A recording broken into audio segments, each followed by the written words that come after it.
everybody. We appreciate y'all. All Yeah, right, I thank you think we guys. are settled. So let's All see if it right. kicks off. But thank you, everybody, again for taking the time to be with us. It's a great honor, a privilege, and a pleasure to share fellowship with all of you.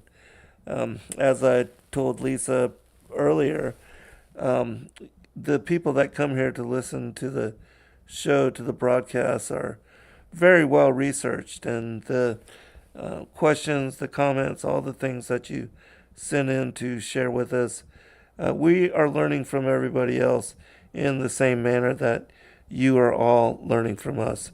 And so it's a great pleasure to do this, to share time and space. Thank you, everybody, again for your patience. And the chat is now live, and I do see people streaming in. Hello, Tammy and uh, Lisa and Barbara and Matthew and the world is a theater, and everybody else that will be joining us. It's gonna be an interesting show.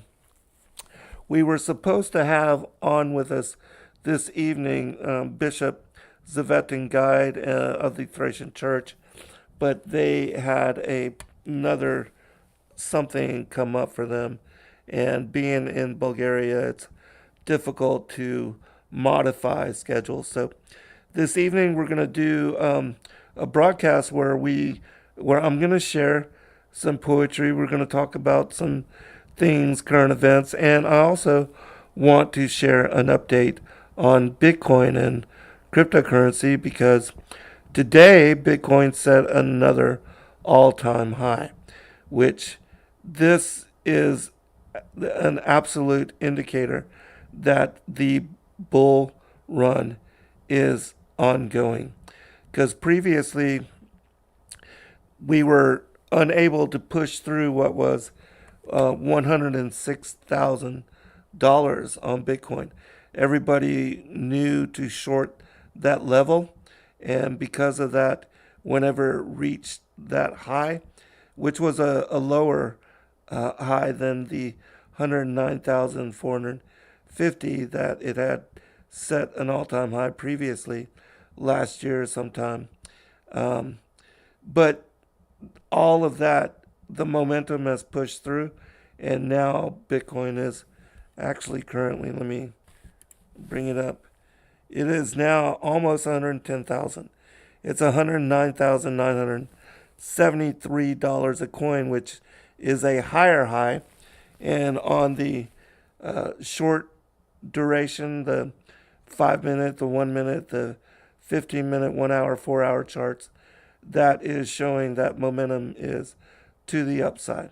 And I've been telling everybody to, just dollar cost average in. It wasn't about 2 months ago, maybe even shorter time than that Bitcoin had diminished down to $77,000 per coin, and everybody was panicking. Everybody wanted to sell and run for the hills. And I told all of my friends and the people that were closest to me to buy when there is blood on the streets. You want to always purchase crypto on red days. And like today is not a good day to get into the market because we are at all time highs. Even though I think that momentum will continue to the upside, I do feel like because we have just created this top, that there will be a slight pullback. Now, whether that pullback's going to be anytime within the next couple of days, or if it's after we reach 110, 120, 130,000, this is, we are now in a place that Bitcoin has never been before. And so that means that there is no resistance. And we are in a zone of, new exploration. And so these are going to be very interesting times. But Lisa, just wanted to ask you, what's your opinion on crypto and Are you involved in any way with any of it? Well, I was involved a few years ago, thanks to you, Zen, because I was taking your Crypto for Dummies course online, and I Right. was trying. I am just so like, and I think a lot of the links that you're sharing, they're great for people in the mainland, but in Hawaii, I think it's more limited here in Hawaii as to what we can use and what we cannot. I'm not sure why, but I did try to get into it. I never did actually purchase anything. Although we have invested in some gold and some silver. But the crypto, to me, I couldn't get my head wrapped around it. I think it's a little bit too technological for me. And then trying to figure out how we could do it from Hawaii to use the same type of links you were sharing. I admire you, Zen, because I just cannot figure it out myself. But it sounds like it's a great, and I mean, a great way to just have like passive income, which is cool. Oh, without a doubt. But yeah, so just because of where you are with it, I'll explain just a little bit because it's it's not difficult. It basically, and we just hit 110,000, which is without a doubt a new all-time high. Bitcoin's never been this high ever before. And I had spoken earlier in a show that I did with Noel Hadley about mainstream adoption and how the United States is creating a cryptocurrency reserve, a Bitcoin reserve that Donald Trump signed an executive order that is going to make the United States purchase Bitcoin and use it to combat the debt because inflation is decreasing the purchasing power of the American dollar, and dollars are being printed, and because they're not really backed by any commodities or anything of value, the more they are printed, the less value they hold. Whereas with Bitcoin and other cryptocurrencies, there's a finite supply. With Bitcoin itself, there's only ever going to be 21 million crypto coins, Bitcoins, mined and put into circulation.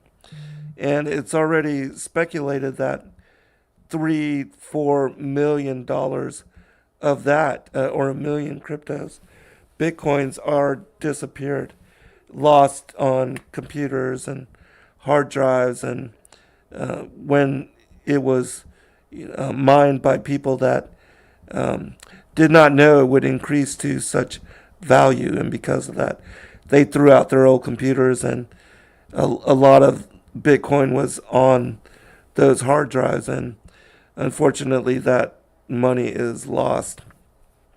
It reminds me actually of a story of a lady that was hired to paint a picture of a Bitcoin, and she was paid by this individual. Long, long time ago, she was paid a Bitcoin to do it. And at that time, it was not very valuable. But remembering that, because after the hype and after the prices started to escalate, she remembered that she was paid this Bitcoin and she was able to regain access to it.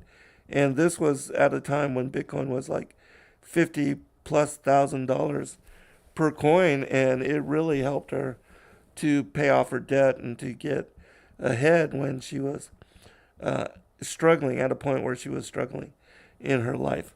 But anyways, for anybody that may be interested in dipping your toes into cryptocurrency, it's not at all difficult, especially now that so much mainstream adoption has occurred. There's a company called Coinbase, which, interestingly enough, is the first cryptocurrency company to be put into the S&P 500. That, in and of itself, is a forward revelation for the market and the space. And just yesterday, Congress passed a stablecoin bill, and they're going to allow banks to utilize crypto assets to hold and to pay. And because the way that crypto works is you can send it across the world without having to pay large fees at all, like Western Union or the other one. I forget the name of it, but Yeah, I what? can't think of it. I know Yeah, what you mean though. yeah. So it costs a lot of money to send cash, and it takes time to for the other party to receive it. Whereas you can send $1 million in crypto with just paying pennies on the dollar, maybe even like $1 or $2 in crypto to make that kind of a large transaction.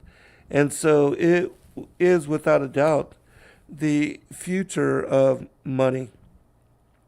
And Bitcoin itself is now recognized as digital gold and a store of value.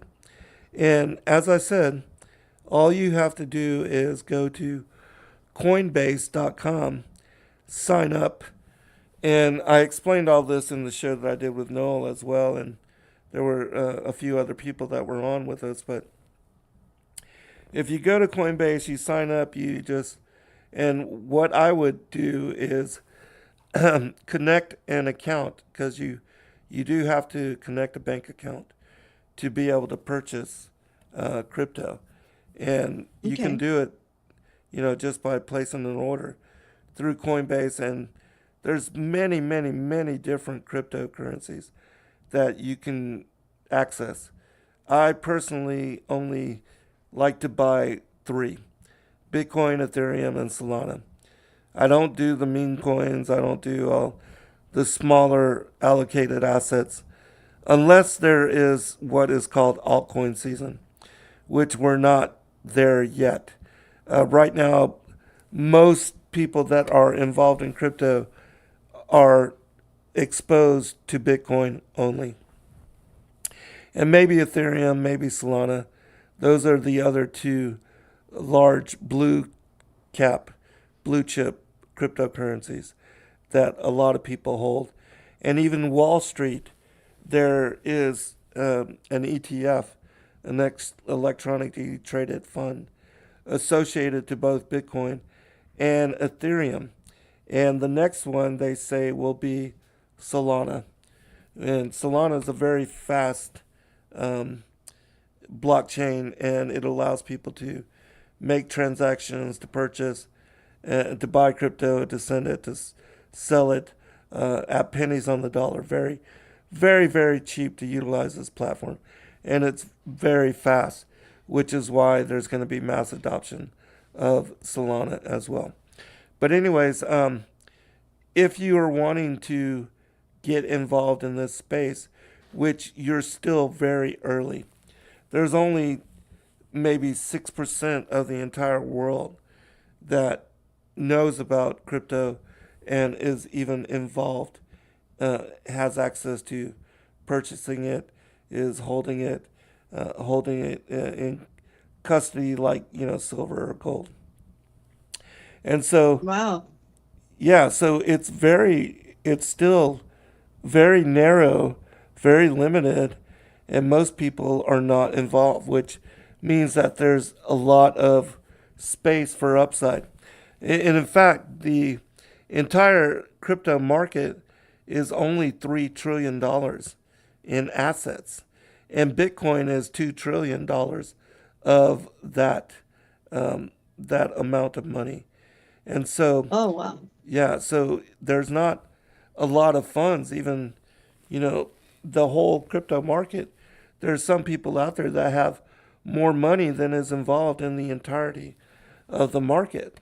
And so, like, you take gold, for instance, and gold is one of the largest assets, and it's multi, $15 trillion commodity asset.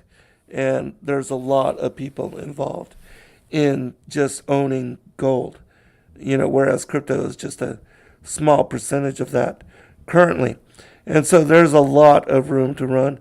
People speculate that at some point, because there is a finite supply, that Bitcoin could reach within even this year, $250,000 a coin, which gives you like a 75% upside from even where we are right now.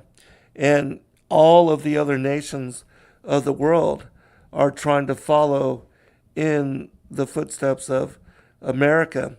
They are opening and passing into legislation laws to create their own Bitcoin reserves or sovereign wealth funds. And so there's a great push right now, even by cities and states that want to allocate 5 to 10% of their pension funds. They want to move them into Bitcoin and other blue chip cryptocurrencies. And so there's a flood of money coming into this space. And it's only been this year that Wall Street has had a vehicle for investing into crypto.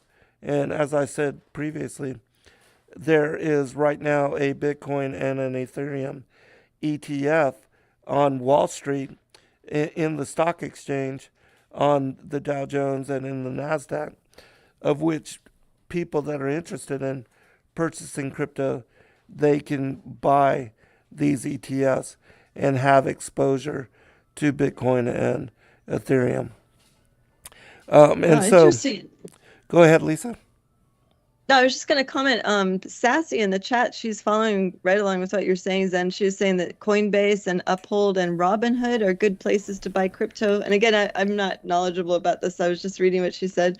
And she's using it as an investing tool as well. And it sounds like there's several other people in the chat that are doing like right along the lines of what you're talking about, Zen. But I mean, this is kind of new to me. I mean, I remember taking your class a few years ago and just looking up all the different websites that you're recommending, and I'm really, really horrible with numbers. That's another problem I have. But I mean, it sounds like a great way to invest your money. I mean, we've been investing like in real estate and stuff, but this would be a kind of an easier way to do it just from home is what it sounds like. And especially if we're traveling abroad, like, you know, if we go Right. to other countries and we need to wire money, and Western Union is pretty pricey.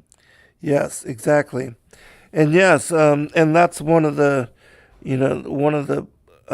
blessings of being able to utilize blockchain technology is that you can send crypto and in large amounts for pennies on the dollar, especially when you're utilizing like Solana or the Binance Smart Chain. There's different blockchains out there. Bitcoin is also a blockchain, so is Ethereum, and there's a lot of different technologies available on each one of these different blockchains. But yeah, the easiest way, as I said, is just by opening up an account at Coinbase, I would suggest linking a new, that you open up a bank account that is new and dedicated to this type of investing, and then just fund Okay. it. Then fund it, and you connect it. You connect your bank account to the Coinbase, your email address, and then you upload what is called KYC, know your customer, which you have to prove who you are.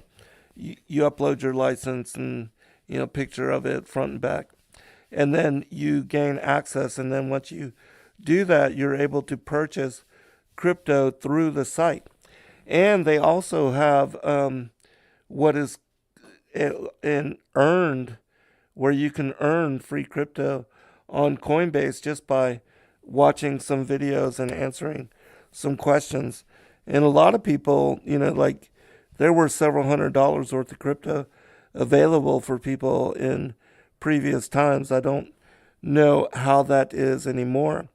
But you can also share your referral link with other people and, get $25 to $100 in crypto just by doing that and turning on your family members to this particular technology as well.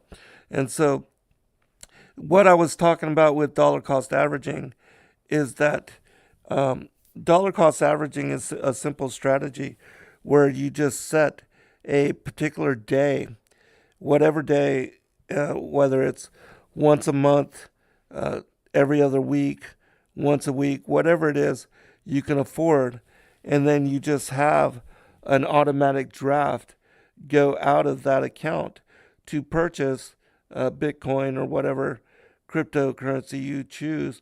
I personally suggest that you put at least 75% of your allocation into Bitcoin, because Bitcoin is the one cryptocurrency that all of the world is going after.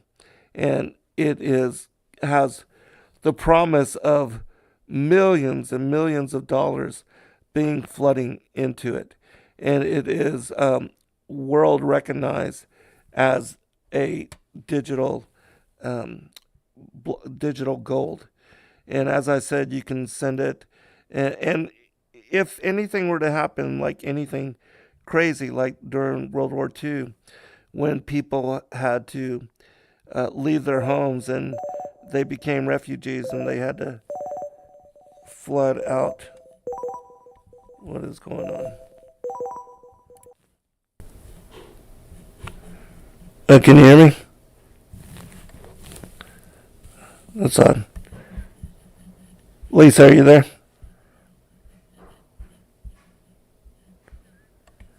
Oh gosh, I don't know what happened.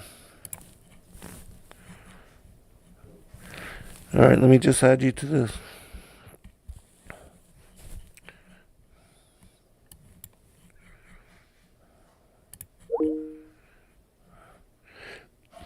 Hold on, Lisa.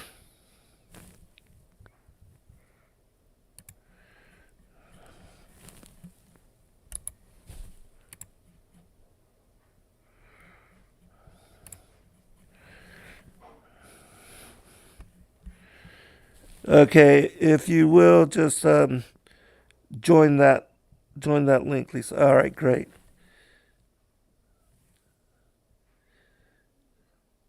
I apologize again, everybody. I'm still getting used to this technology.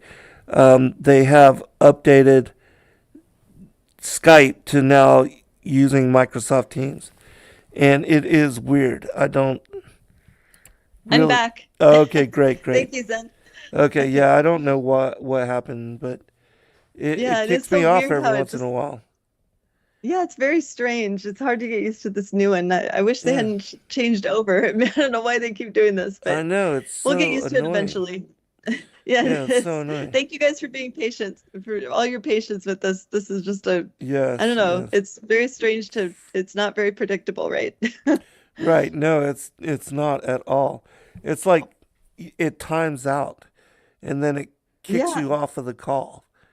And I don't, yeah. know how to really even join back in, but last time my son had to send me the link to bring Mm-hmm. me back in, but thank God we're continuing to move forward. And I'm only going to stay on this topic for a short bit longer, just to address, because I do think it would be beneficial for people to diversify their assets and to include cryptocurrency as part of their investment portfolio. And even if you can only put, $10, $20 a month into it, even that is going to add up. And I promise you, it will greatly bless your life.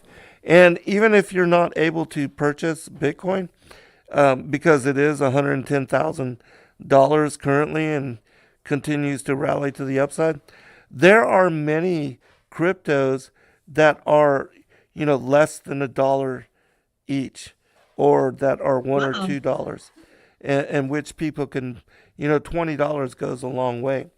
You'll be able to purchase a lot of a wide range of cryptocurrencies. And right now, there's a lot of what is AI cryptos that are blowing up and that are new, and only recently available to the market. And these technologies and these coins are little invested in. They're still small micro cap, um, but they are growing as there is interest in the AI technologies. There's a lot of, and you can listen to different influencers that will tell you about these different coins.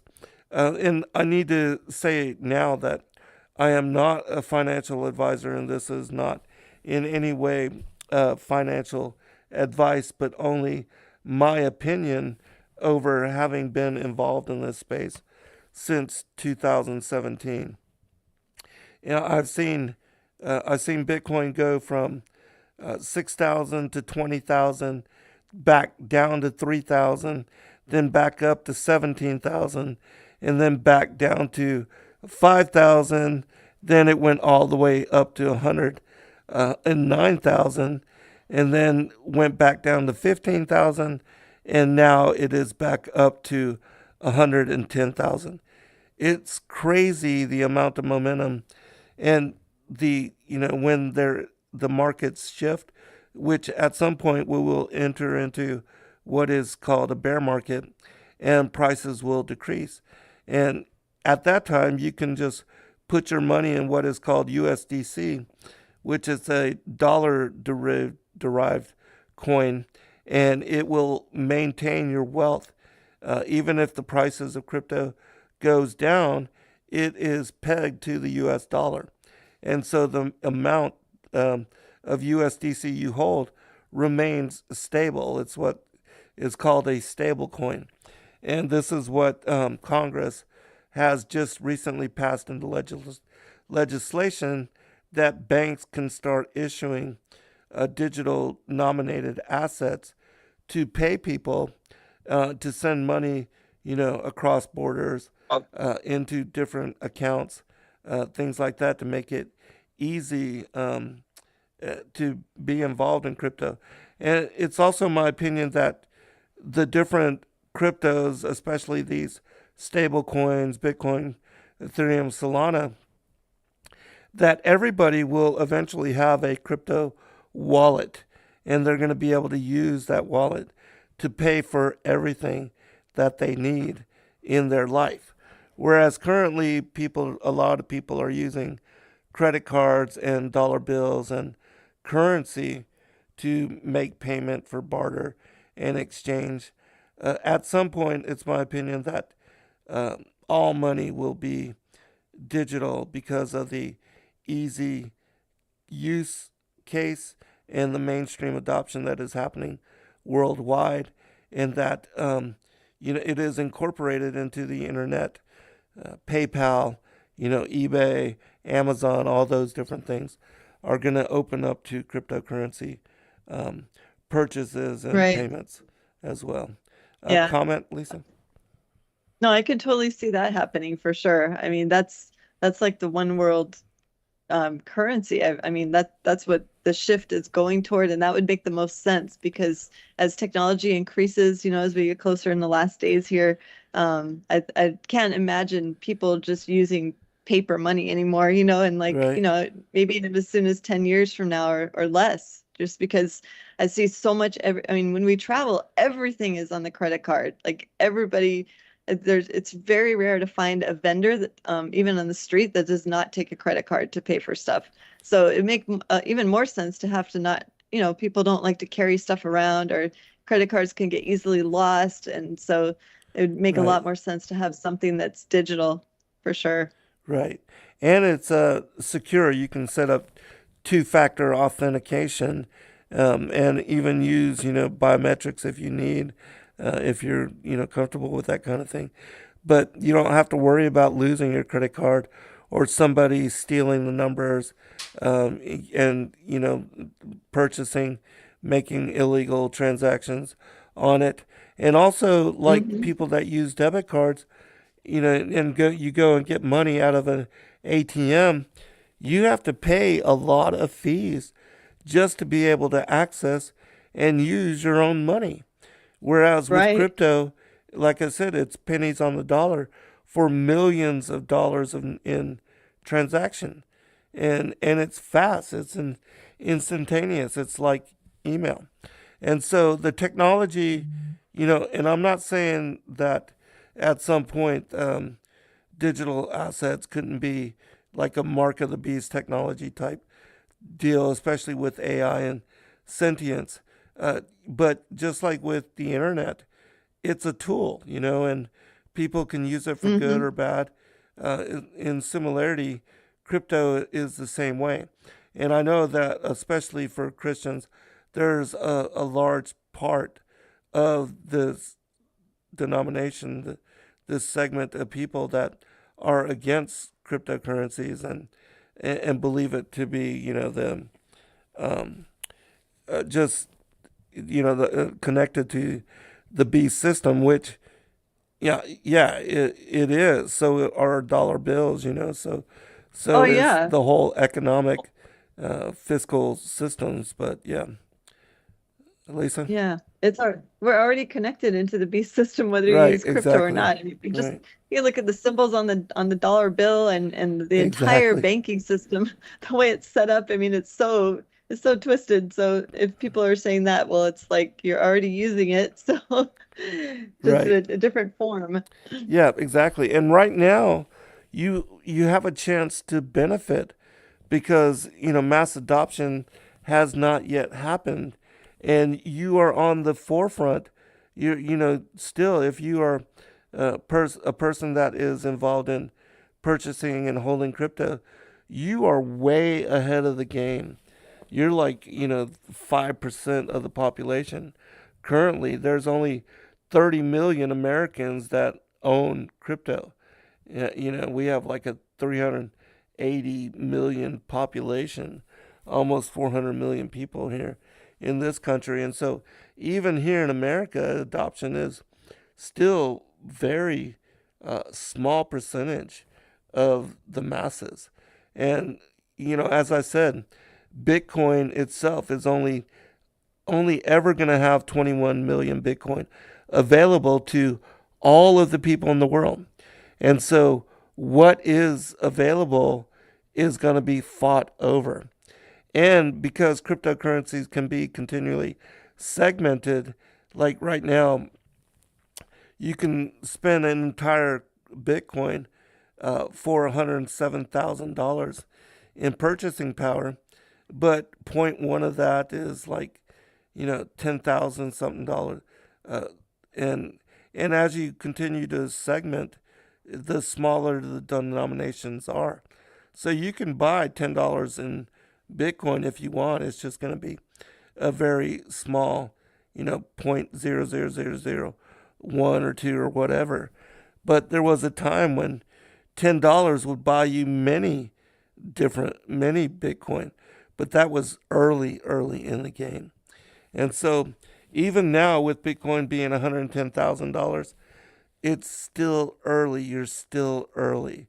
So, yeah, and again, I'm not a Yeah. financial advisor, but I do recommend that people just open up a Coinbase account, set up a dedicated um, a dedicated bank account, fund it for as much as you can, and just use it as a savings account, and see how much it increases in value and how much benefit you can get from holding crypto as well. Because like on Coinbase, you can hold USDC, which is uh, pegged to the dollar, and you get paid 5.5% interest, and you get paid out in that USDC. And so every month, if you have $100 out there, you're going to make $5 in crypto. And then you can use that $5 to purchase other crypto. And then you could compound your investment. Same thing with Right. Ethereum and Solana. Ethereum pays, I think, 4.7%. And you can do what is called staking uh, on Coinbase with the coin, and you just stake it. It locks it away for 21 days, meaning you can't, gain access to it until you unstake it. But for the time that you have it staked, you are going to make 4.7%, and you're going to get paid every month in Ethereum. And so as the price of Ethereum continues to go upward, you are going to compound your interest and compound your investment. And so that's the other great blessing about cryptocurrencies is you can stake them to earn interest. And it's going to be a higher interest than what your bank is going to pay you to hold your money in a savings account or even in a money market fund.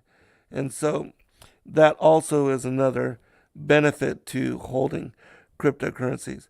And like Michael Saylor, who is the CEO of MicroStrategy, he started buying Bitcoin way back when it was like $11,000 a token. And he now owns a lot. I think it's like 420,000 Bitcoin. He owns a large percentage of Bitcoin. And his company is one of the hottest on the NASDAQ. And people are purchasing that stock just to gain access to Bitcoin because he has so much of it on his company's balance sheet. And he is a crypto genius, and he's, multi-billionaire, and all of his people that work for him, he pays them in crypto, and they are very happy.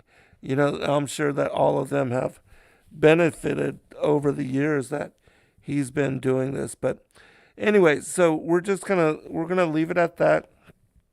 And if anybody is interested and wants to learn more, you can always reach out to me. I haven't really had time to keep up. I used to send out a newsletter all the time about crypto and keep people up with the pulse of the markets, and I may start that again. But in the meantime, just dollar cost average. But I do have also a written welcome to crypto, and it has a bunch of links and what you can do to get started. If you are interested in that newsletter, just reach out to me, zengarcia2010@gmail.com, and I'll be glad to add you to the crypto list and also send you that information so that you can get started. But right now, as I said earlier, because Bitcoin is at an all-time high, I would wait for a pullback. You don't want to get in right now when it's at its all-time high, because I do feel like there's going to be a slight pullback at some point, whether it's 2 or 3 days or whatever. But always buy crypto on red days when the market's down. And, then if you ever accumulate enough, when it goes up like 20, 30% in a single day, which happens quite often, then sell a little bit, take profit, and you can then buy back in when it goes lower, and you will then increase and also compound your exposure and your supply of cryptocurrency, and that's one way of increasing your wealth. And I can go into it with people that are very interested, because I can also teach you the fundamentals of the technical indicators and what to watch to know when to buy and when to sell. And currently I am in a course where I'm learning to utilize AI bots to do the purchasing and the selling for me, and to set the parameters with what's called the relative strength index, that when the relative strength index goes down to 20 and it shows that the market is oversold, that it will then buy for me. Or when it reaches over 80 on the RSI, the relative strength index, it shows that the market is overbought, it will sell for me. And so I'm going to learn this as well, because we have to sleep, and a lot of times markets move and fluctuate. Crypto markets are 24 hours a day. And so setting up a bot like this will help me to make, decisions without emotion and buy and sell while I'm sleeping. So I'm very excited about learning this new technology, and I can also help others if you are interested. As I said, just reach out to me, and then I will either send you information, or I can do a consultation where I speak with you on the phone. But anyways, let's go into something else. Just wanted to tell you also, Lisa, I watched The House of David, all 8 Oh, episodes, and all I right. loved it. Loved it. It was Wasn't it? awesome. I loved how they incorporated, you could tell they incorporated extra biblicals in there, and of course the Hollywood flair as Yes. well. But I thought it was done really well for the most part. Yeah, I thought so as well. And I really liked their incorporation of, as you said, the extra biblical material, which talks about, Orpah and how her sons were Goliath and his Right. 4 giant brothers. And Goliath, a lot of people don't know, was actually a cousin to David. Cousin. Yeah, Yep. because Orpah was the sister of Of Ruth, who Ruth. married Yes. Boaz. Yeah. So yeah, very, very interesting. And I love the way that they actually had the giants, the Anakim, the Amalekites, as part of the narrative. And they actually Oh showed yeah. them in their grand stature, the Goliath being the Philistine champion. Um, it, Yes. it was awesome. And I saw also that Speaking they of, had incorporated the Genesis 6 narrative of the fallen angels, taking yes. wives from the daughters of man. Yeah, they had it was Orpa's voice, I believe, starting out one of the episodes reading from First Enoch, which that Yes. blew me away. I was like, wow, they've actually incorporated all this in there, and we had a really good time reviewing the whole thing. On our channel, we did like I think it was a 8-week series, where every week after they would release another episode, then Noble, Isaac, and I would go online and on YouTube and just talk about all of our thoughts, and we'd share what extra biblicals that they were using, for each section, and kind of like what else Hollywood kind of threw in there. But one of the things that I loved how they used the AI to make Goliath look a lot bigger than he actually, than the actor was, I'm sure. But I think it was one of the things I wish they would have done was to make the other giant kings just as big. But I thought, well, maybe they're not quite as advanced as we think that they are, with the AI tech, and maybe they are going to do another season starting in October. And so maybe season 2 they'll incorporate some more of that in there. But overall, I thought it was done really well as well. Yeah, I really loved especially the last 2 episodes, Oh yeah, where David goes out to meet Goliath. And even though they do embellish, and they yeah, they have some things that are not, like he was never hit with a spear, but not to yeah, ruin anything for anybody, but still, yeah. they dramatized it in a way that I really enjoy the movie, and I look forward to the next season as well. Oh yeah. Yeah, Noble had tears in the last 2 episodes, I think. I mean, Yes, I I don't did normally. too. Absolutely. You did too. I found I it don't deeply normally, moving.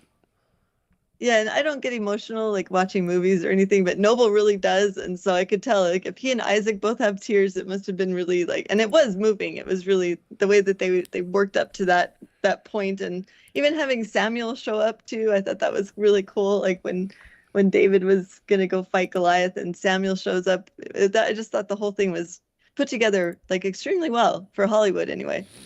My Samuel is my favorite character in the entire Yes, story. yeah, Yeah, I yeah. really, really liked him.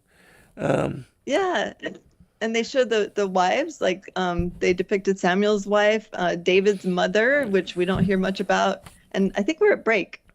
You hear that, Zen? Is there we have a break coming up here? oh yeah, you are right. And I don't know if we're gonna hear actually the background. Um, Okay, but yeah, 1 minute at 9:57, we'll go to a break, and we'll come back at 9:02 as well. okay. I think So, it's 9:58 there for you. oh, okay. All right, let's go ahead and take a break. We'll be right back, everybody. All right. Thank you, See you in a Lisa. bit. All Thank right. you.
All right.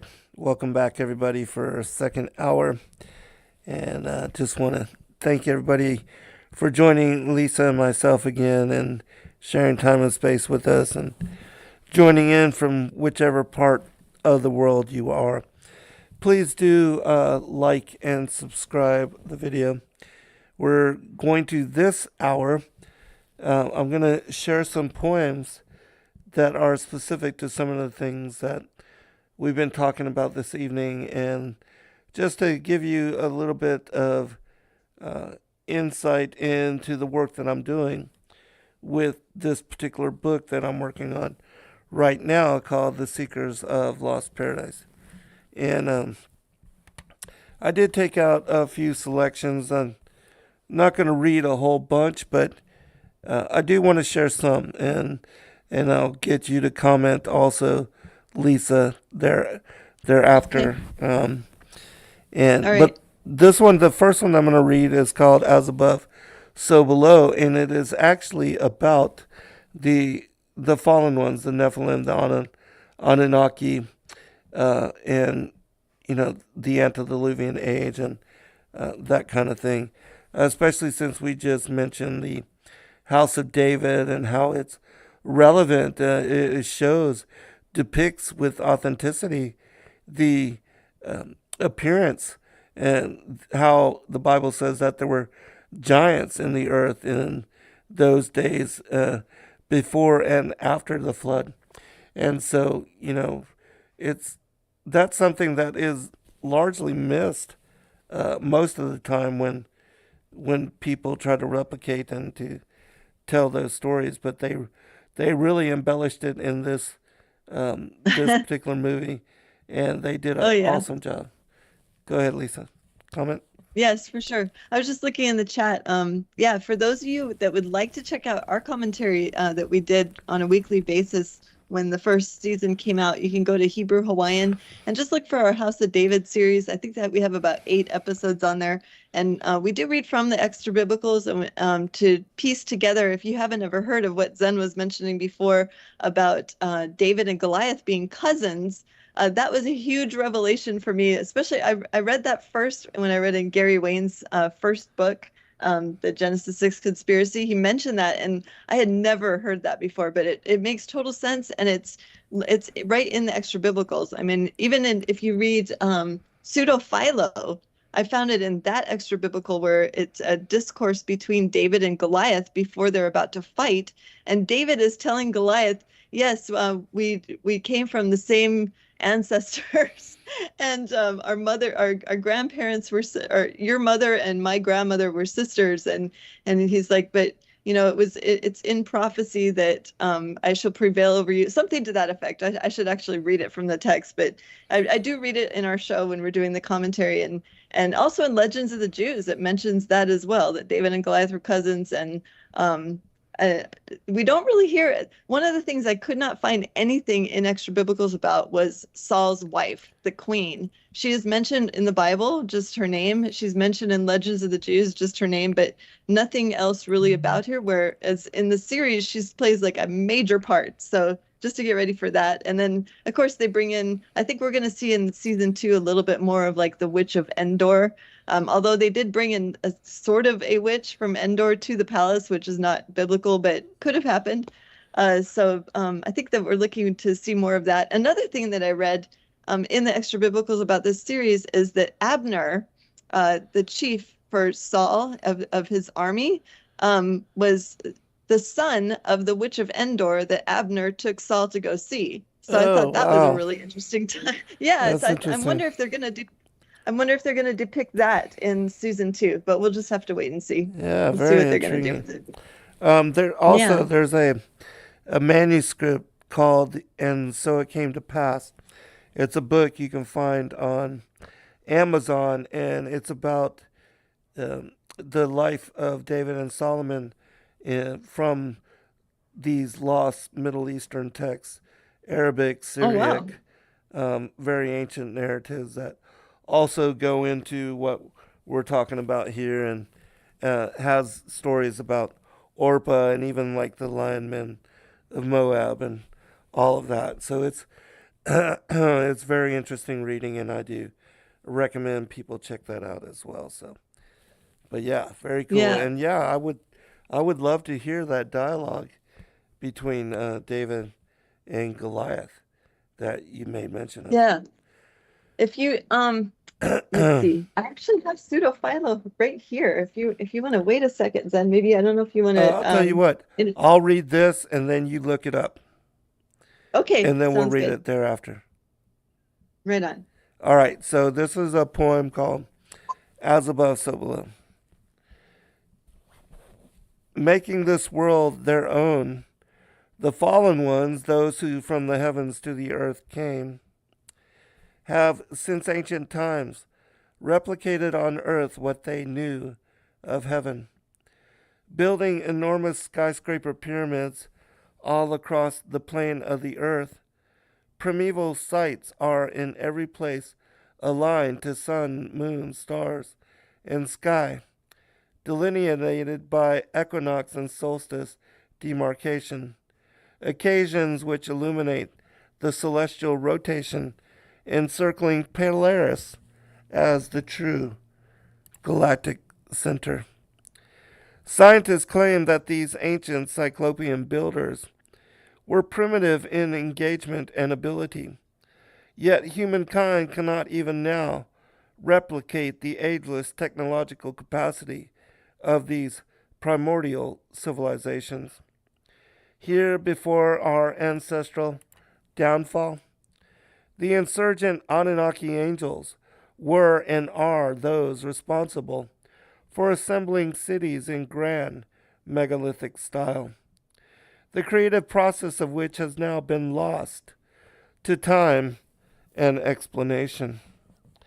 Their arcane ability to lift, move, set, and reposition hundreds and thousands of ton blocks, numerous in superior size and stack.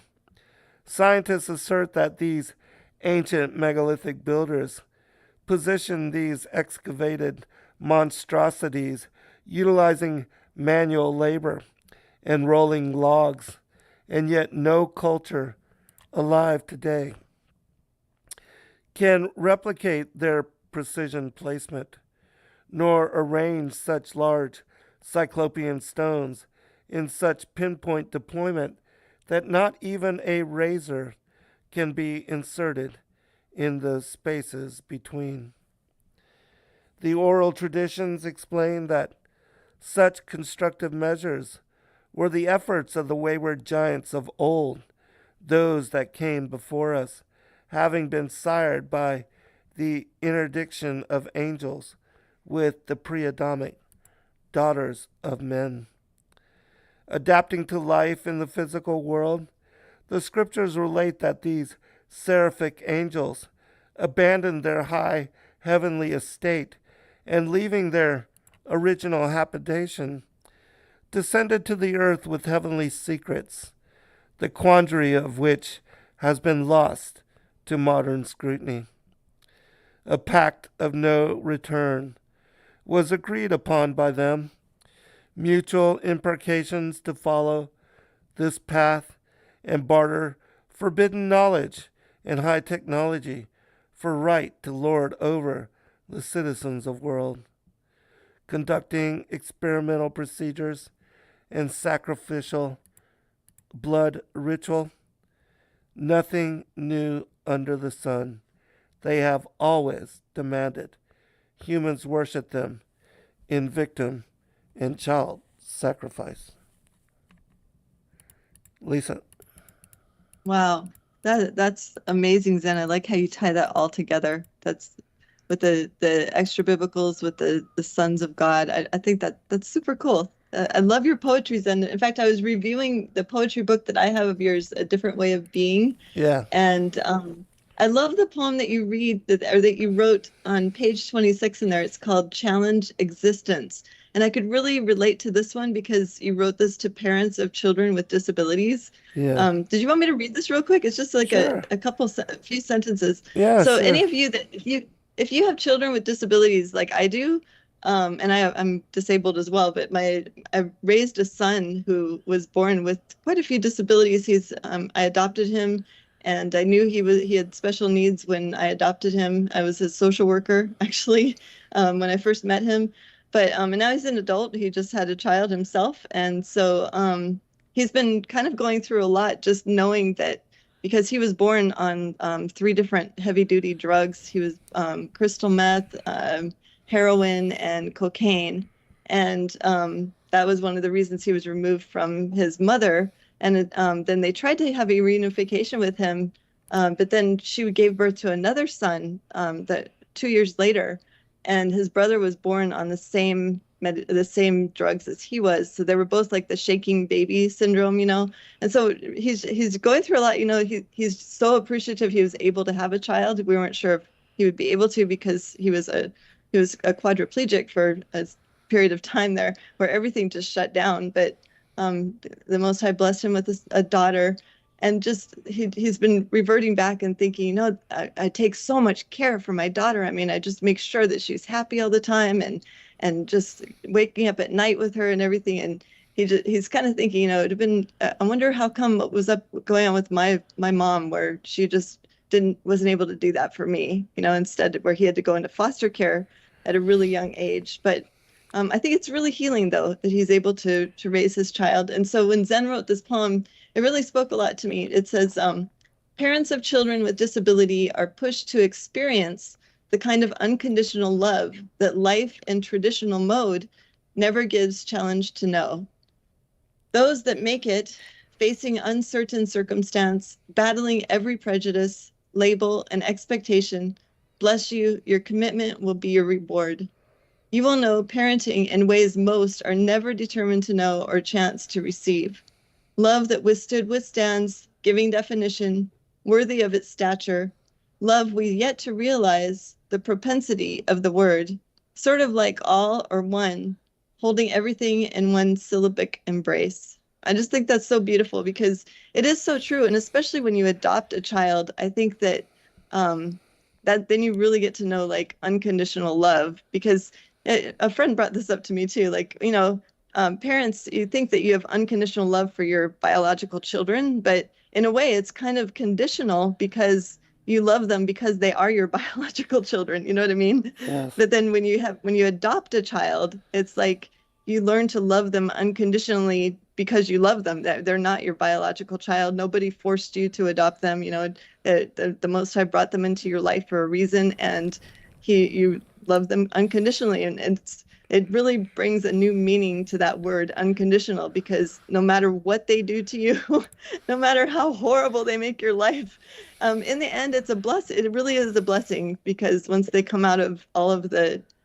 their trauma and they deal with, and the Most High deals with them as their father, it's really become a blessing with my son. So thank you, Zen, for that. Yeah, In you're the welcome. meantime, and I looked up the passages in Pseudo-Philo and in Legends of the Jews, so you can hear what I was talking about Cool, before, this awesome. discourse. Yeah, I'm going to read this in Legends of the Jews. There's a little thing on Orpah's history, just so you can hear a little bit about that, and Ruth. And so I'm going to start reading. It's on page 32 in book 4 of Legends of the Jews. And this is about Elimelech, which is Ruth and Orpah's father. And as you know, in the Bible, it talks about how Ruth and Orpah, they were Moabitesses. They're actually Moabite princesses, daughters of King Eglon. And they married the 2 Hebrew sons of Elimelech, who happened to be living in their land. And so I'm going to start reading this part just to get a little background, where it says, Elimelech and his sons, who belonged to the aristocracy of the land, attempted neither to improve the sinful generation whose transgressions had called forth the famine where they had to leave their home, nor alleviated the distress that prevailed about them. They left Palestine and thus withdrew themselves from the needy who had counted upon their help. They turned their face to Moab. There, on account of their wealth and high descent, they were made officers in the army. Mahlon and Chilion, the sons of Elimelech, rose to still higher distinction. They married the daughters of the Moabite king Eglon. But this did not happen until after the death of Elimelech, who was opposed to intermarriage with heathen. Neither the wealth nor the family connections of the 2 men helped them before God. First, they sank into poverty, and they continued in sinful ways, and God took their lives. So Naomi, their mother, reserved to return to her home. Her 2 daughters-in-law were very dear to her on account of the love they had borne her sons, a love strong even in death, for they refused to marry again. Yet she would not take them with her to Palestine, because she foresaw contemptuous treatment in store for them as Moabitish women. Orpah was easily persuaded to remain behind. She accompanied her mother-in-law a distance of 4 miles, and then she took leave of her, shedding only 4 tears as she bade her farewell. Subsequent events showed that she had not been worthy of entering into the Jewish communion, for scarcely had she separated from Naomi when she abandoned herself to an immoral life. But with God, nothing goes unrewarded. For the 4 miles which Orpah traveled with Naomi, she was recompensed by bringing forth 4 giants, Goliath and his 3 brothers.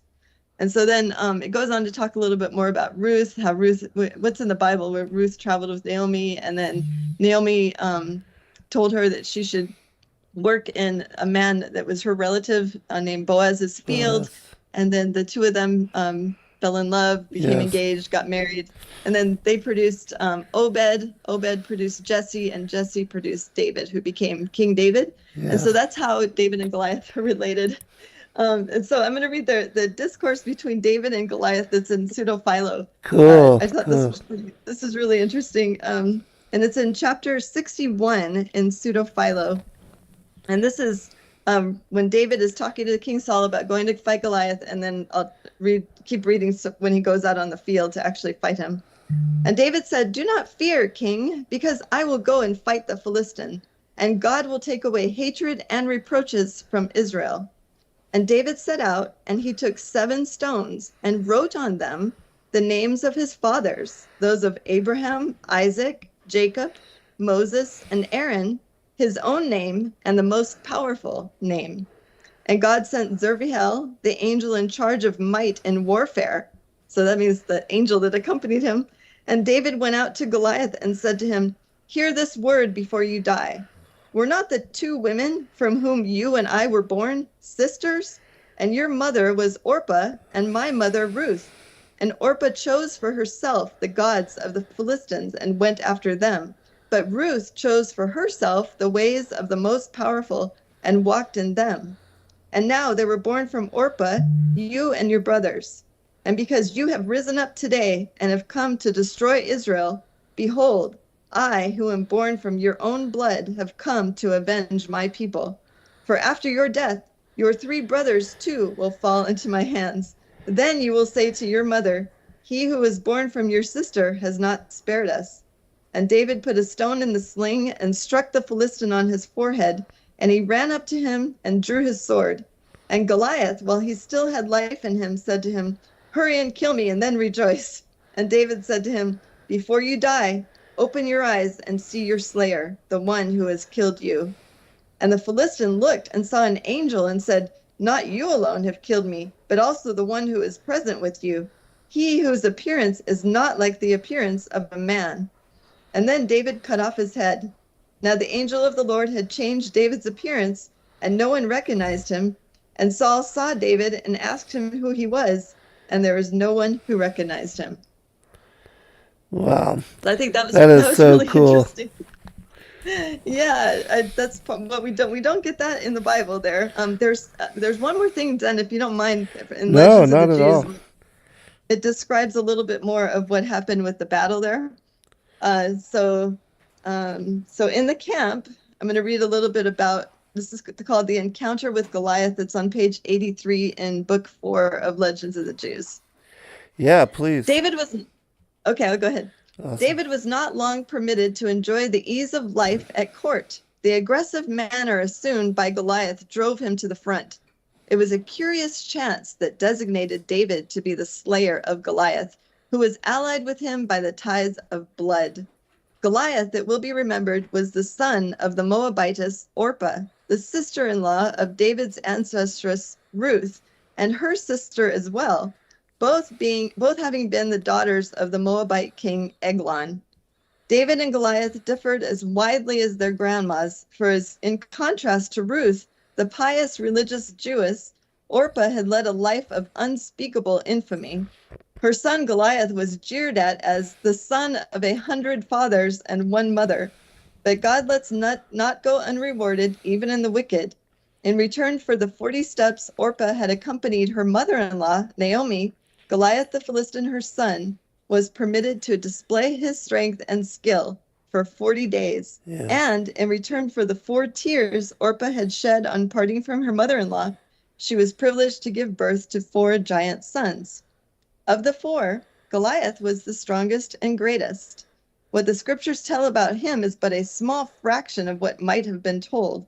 The scriptures refrain intentionally from expatiating upon the prowess of the miscreant, nor do they tell how Goliath, impious as he was, dared challenge the God of Israel to combat with him, and how he tried by every means in his power to hinder the Israelites in their divine worship.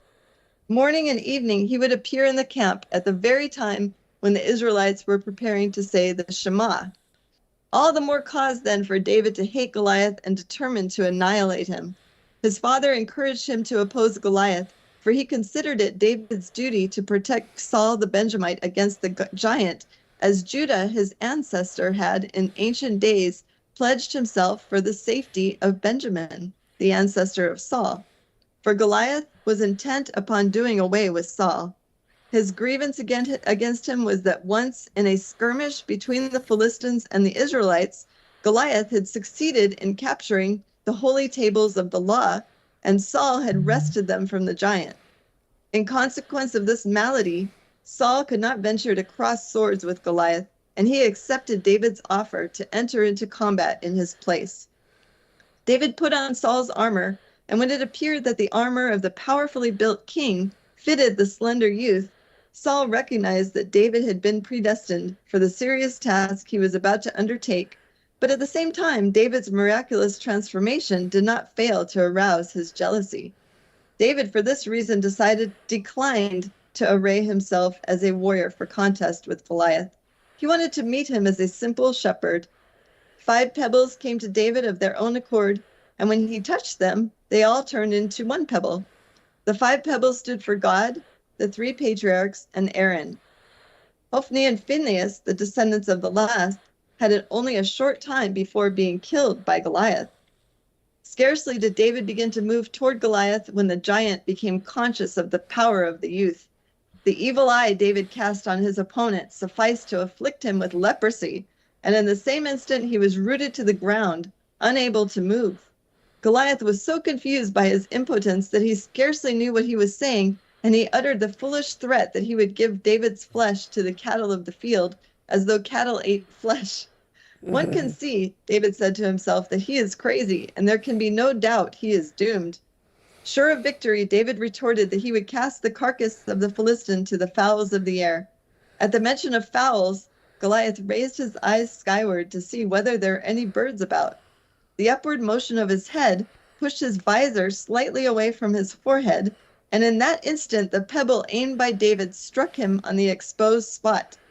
An angel descended and cast him to the ground face downward, so that the mouth that had blasphemed God might be choked with the earth. He fell in such wise that the image of Dagon, which he wore on his breast, touched the ground, and his head came to lie between the feet of David, who now had no difficulty in dispatching him. Goliath was encased from top to toe in several suits of armor, and David did not know how to remove them and cut off the head of the giant. At this juncture, Uriah the Hittite offered him his services, but under the condition that David secure him an Israelitish wife.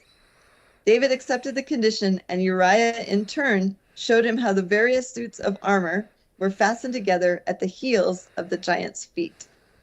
So that's the Legends of the Jews account on that part. But I thought it was so cool to add these things in and about the suits of armor and that discourse between David and Goliath, and how the angel was right there too, and that Goliath saw the angel alongside with David, that he knew that he was backing up David, Yes. Yeah, in that book, and so it came to pass, it talks about how David, how he killed the lion that was wreaking havoc on his father's sheep. He also received a dream that he would be put to task to kill what would be a menace to Israel.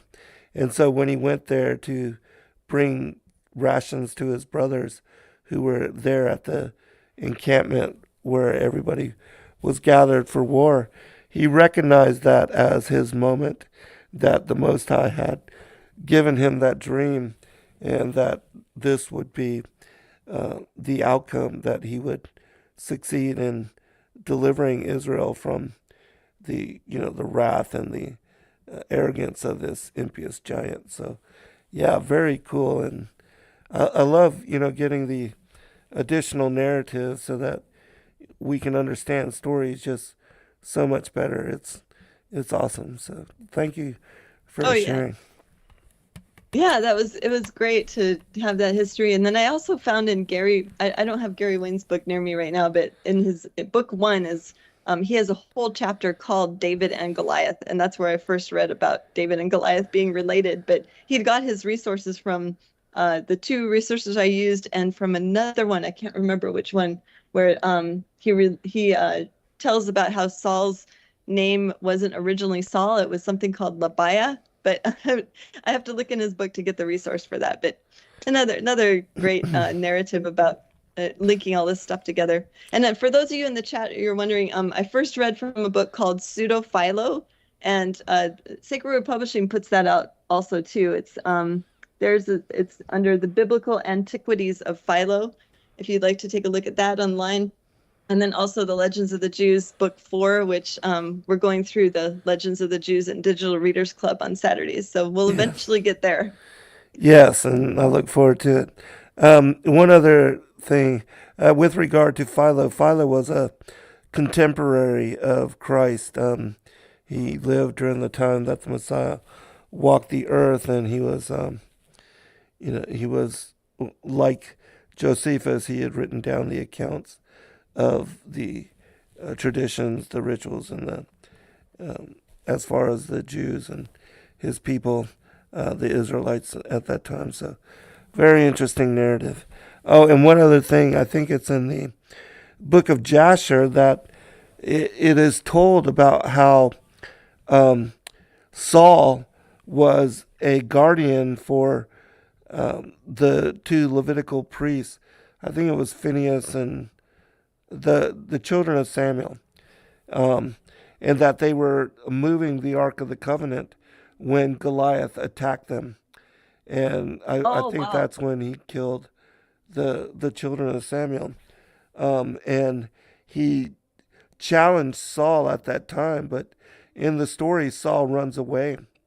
And when Goliath comes to challenge Israel, he sees that Saul is their king, and he laughs and he makes fun of him and he mocks him for having run away previously in their encounter with the Ark of the Covenant. So that's an interesting part of the story that not a lot of people know about as well. So Oh yeah, that helps to understand, why he was after Saul so badly. Like yes, he had it in for Saul. he did. He mocked him so bad in front of his people. All right, I'm going to read this poem. It's called The Antediluvian Kings. And then Okay. you can comment after that. It says, rooted in the venerated mythos of bygone era, the Anunnaki, those who from the heavens to the earth came, are disguising themselves as the denizens of far off realms, in trying to assume the relevance afforded Elohim in ruling world. The mystical Dijin of a forgotten age, gods they are not, but only angels fallen, cast out as legion. They are the regal nemesis of Elohim, the pre-existent triune Godhead. Reputed to have clashed celestially with the angelic hierarchy in service to the highest, until excluded from distant heights, the dragon lords descended to the earth in resplendent gesture. They offered the primordial inhabitants of the antediluvian world that then was barter of blood for heavenly secret, and taking wives of all which they chose. Their giant offspring are memorialized in name and celebrated feat. The minstrel sages that chronicled with voice and song the epic narrative, who, like Tolkien, recanted in noble fashion the heroic adventures of this lost race. Having survived untold generations, these sages have been mostly consigned to myth, having eluded impossibility and current interpretation.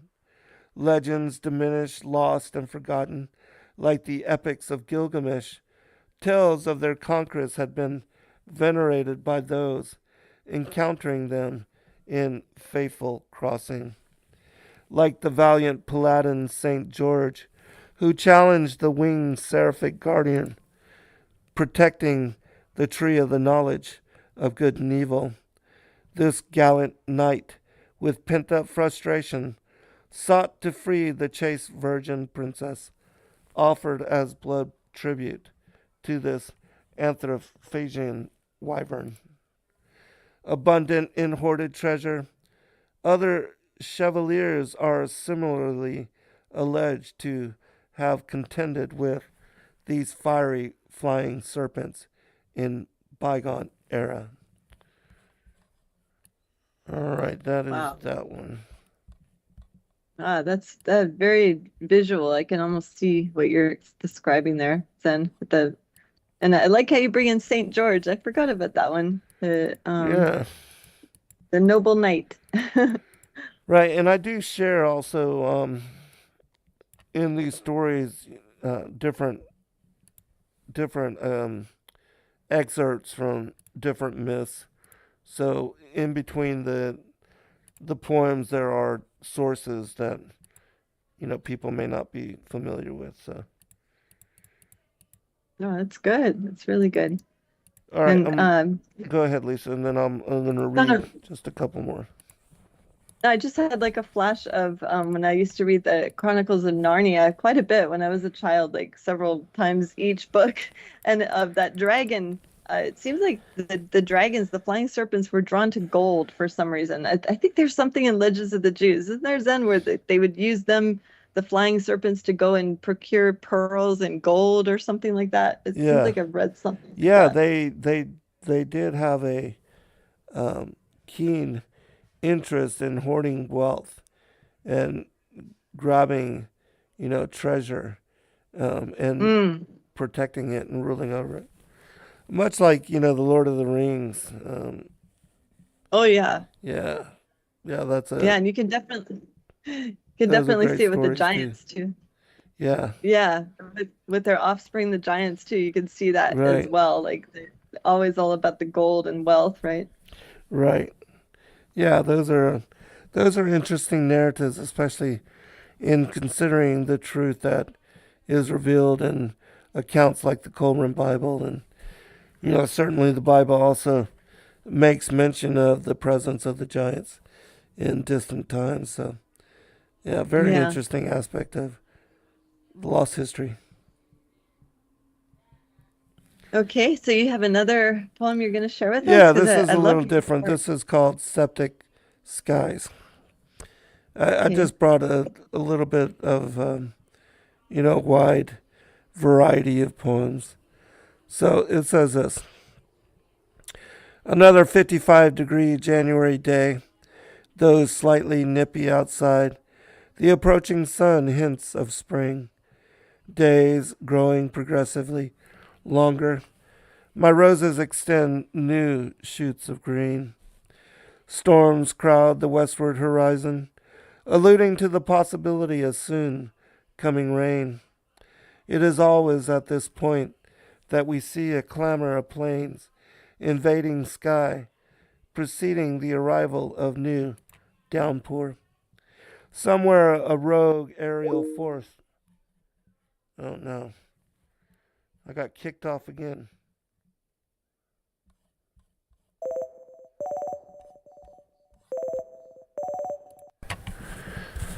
Okay, I just got reconnected. Hold on. Let me bring Lisa on and then we'll continue the show. I don't understand why it keeps booting us, but we have to deal with it as we do. But let me bring Lisa on and I'll continue with this poem. Thank you, everybody, again for your patience. I don't know why this keeps happening, but we'll try to figure it out. Lisa? Thank you, Zane. All Yeah, I'm right. here. All right. This it's so annoying that this happens, but I'll Yeah, look it up there's after this show and I'll try to figure out why it keeps periodically kicking us off the call because it's got to be annoying for the listeners. But all right, let me finish this poem and then I'll get you to comment. okay. Sounds good. Somewhere a rogue aerial force of pilots and crew, originating from some unknown base, launches flights into the swirling ocean blue. Crisscrossing skies in a labyrinth of toxic stream, they spit vapor trails and chemical haze and are performing these tasks without ever questioning duty. They are compliant in unleashing a massive barrage of poison cloud across the heavens, which rain down toxins on unsuspecting populaces. Natural clouds do not congregate in right angles to create checkerboard patterns of tic-tac-toe formation. And yet most deny what they see, so often even with their own eyes. They explain away the vile intentions emitted from the exhaust of these craft, the obvious non-dissipation of miles-long trail is confirming witness that this phenomena is an irregular occurrence, though normalized to modern scrutiny. Those powers supporting such program claim their worldwide campaign of stratospheric aerosol injections to be clandestine effort to combat climate change. Veiled from public consideration for so many decades now, it is without question that a wide conglomeration of nations and governments are complicit in engaging with and supporting this conspiracy. While few know with any certainty who the sinister forces are perpetuating this scheme, nor how these projects were and are funded, the monies originate from somewhere. As to who cuts the checks and from where and to what companies the money flows, these questions remain unknown. Congress is always the last to know. They have no idea as to who to subpoena for question to gain answer. Silence carries the loudest reply. Truth is bought and paid for, hidden behind non-disclosure agreements, while people everywhere get sick from this chemical haze, dispensed in high-altitude distribution, drenching people in unfamiliar disease as they breathe in the evaporated mist rising from pavement and concrete streets.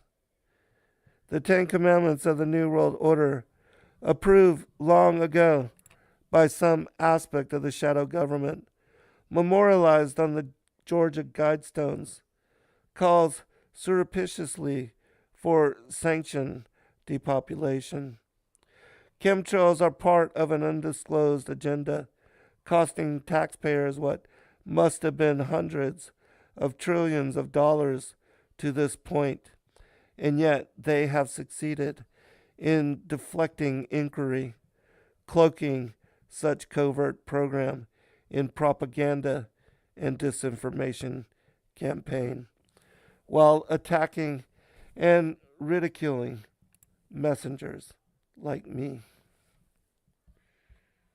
Comment? Wow. Uh, that's like very visual. Every time when I'm in the water or outside, I'm always looking up to see like how much damage they've done up there today, right? I'm sure you notice it too when you're sitting out in the sun and enjoying the day, and all of a sudden you start seeing these white stripes. It's right. And whenever I see that, like, I know that storms are coming because they always do that right before the rains come. yep. Same here. They fabricate it so well too. Like if you don't know what to look for, like I mean, to me, it's really obvious now. Just after people have pointed it out to me over the last 10 years or so, it's just so obvious. But before, I just was wondering, like, oh, I wonder how they can predict the storm is coming so well, like, Right. because they're the ones making it. Yes, absolutely. Yeah, and if they wanted to, they could dissipate huge weather patterns that are going to be destructive to metropolitan areas, but they always do the opposite. They feed the hurricanes, increasing them in size. And where Yes. they want drought, they diminish the storms, evaporating them before they ever begin.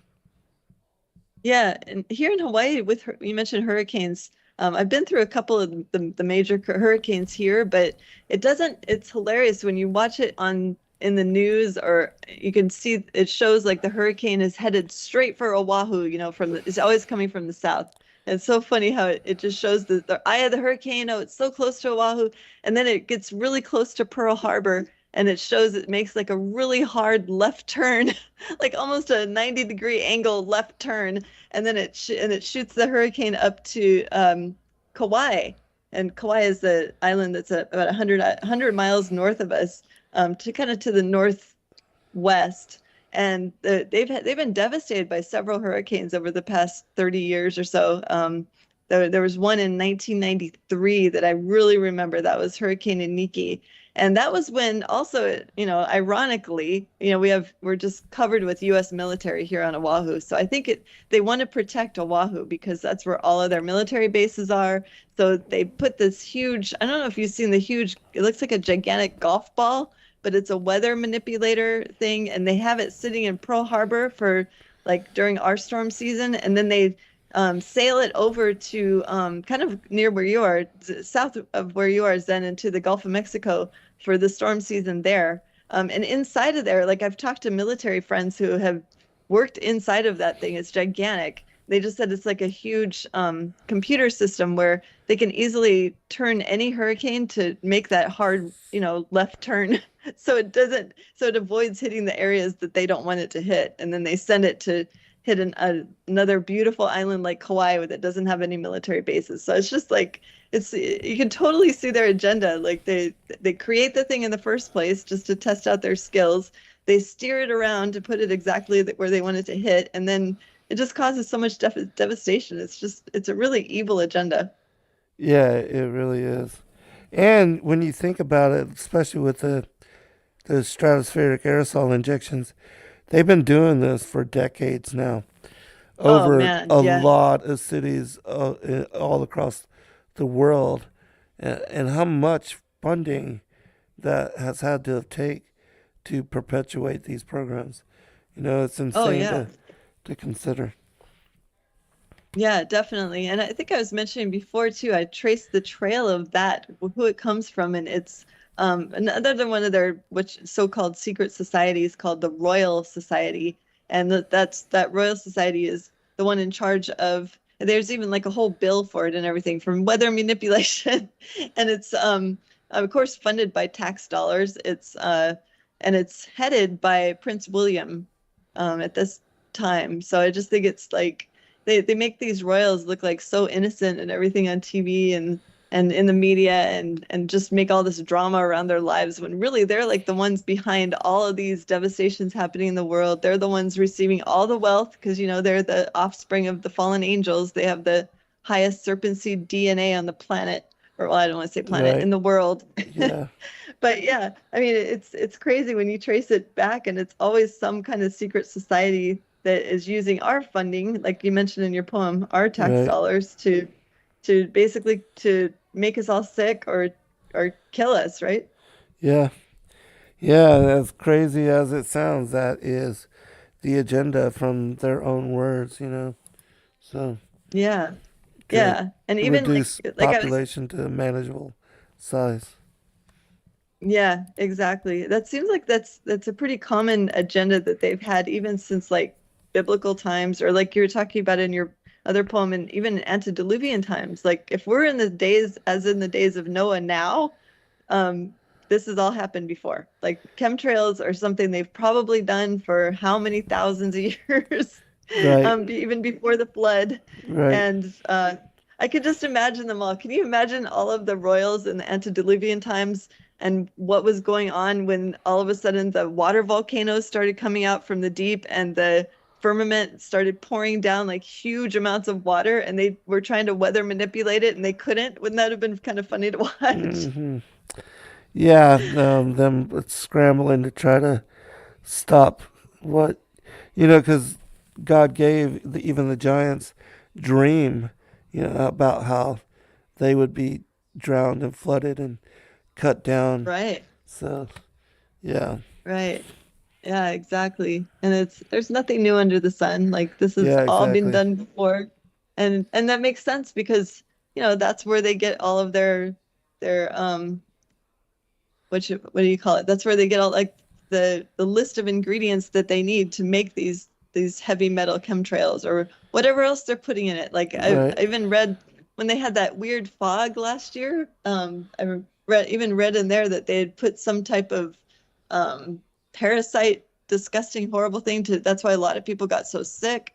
It's so weird and so creepy how they they're so good at disguising it as something else. And so hopefully no one will be able to make the trail and lead to them that they're the ones doing this to all of us. Yes, yes.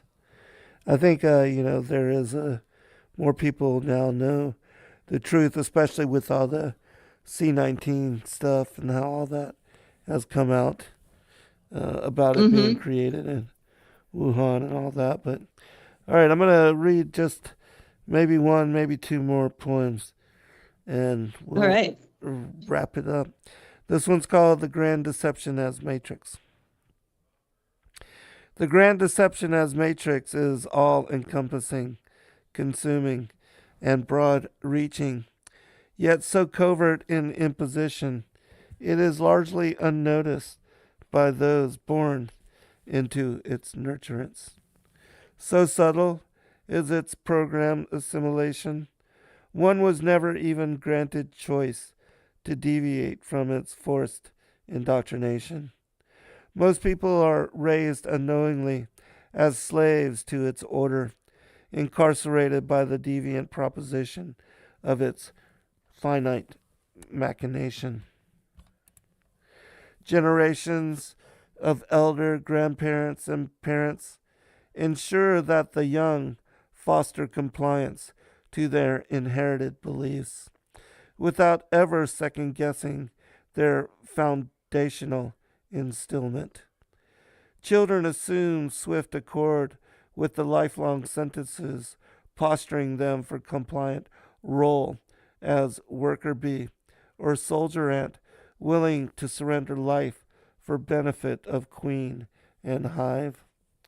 So few of even the far walkers are able to decode the dialectic fashion, holding advantage, privileged with detailed instruction on how to see, hear, and understand, are also lost to resolution when it comes to connecting all the dots, underlying truth in hidden mystery. Few are granted prerogative, insight into how revelation unlocks all speculation, illuminating the real secrets of who, why we are here, and what we are here to do, and where we are going in the mad debacle of this constrained season. Lisa, comment? Wow, that was amazing. Zen, I love how you word all those things and you just make it so deep. Like I remember I think it was Brick that brought it up after he got your book Skyfall. You have a quote in there. I wish I could, I don't have it in front of me, where that he was quoting right at the beginning of the book where something about to make the best use of your time while you're here. Do you know what I'm talking about there? Yeah, I can pull that up actually. I have it. Okay. I Yeah, actually that's what started that this poem. book with it as well. Oh, that's what this poem kind of reminded that reflected is that saying, because that really stuck with me too when I started reading your book Skyfall, and it started out with that, and it was just it really brings everything into perspective as to, what are we here to do? Why did the Most High choose us to be Right. born at this particular time and connect us, all the connections we've made with other believers and other people in general, like what is our purpose here, and to make them the best use of every day is kind of what that quote says, I believe. Yeah. Yeah, absolutely. I'll share it with everybody. And this is a quote from the Carlos Castaneda series, the book Journey to Ixalan. It says, "For me, the world is weird because it is stupendous, awesome, mysterious, and unfathomable. My interest has been to convince you that you must assume responsibility for being here in this marvelous world, in this marvelous desert, in this marvelous time. I wanted to convince you that you must learn to make every act count since you are going to be here for only a short while. In fact, too short for witnessing all the marvels of it." Yeah, I really Yeah. love that passage as well because, it keeps you focused on the moment instead, because Hmm. so many people get caught up in their thoughts, as far as the past or the future, and they never Right. connect with what is. And that's unfortunate because really, what is all that is really going on. Yeah, yeah, the present. It's important to be right there in the present, and and especially with the media, the way the media shares things, and it makes it seem like, oh, we all need to all focus on our past so we can heal. And I mean, that is important, as you studied psychology, so did I. And that is very important to make sure that you heal from trauma, but don't remain focused on that. Like, focus on today. Focus on right now. What can you do now? What does the Most High have for you to do now? What is your ministry? I mean, those types of questions are things that I believe are really important to ask. And I've lately too, as I've been healing myself physically as well, and I know you have been healing as well, then just a lot of reflection on. Okay, now I'm healing. Things are getting better in my body where I can actually go out and do more things and and interact with more people in person.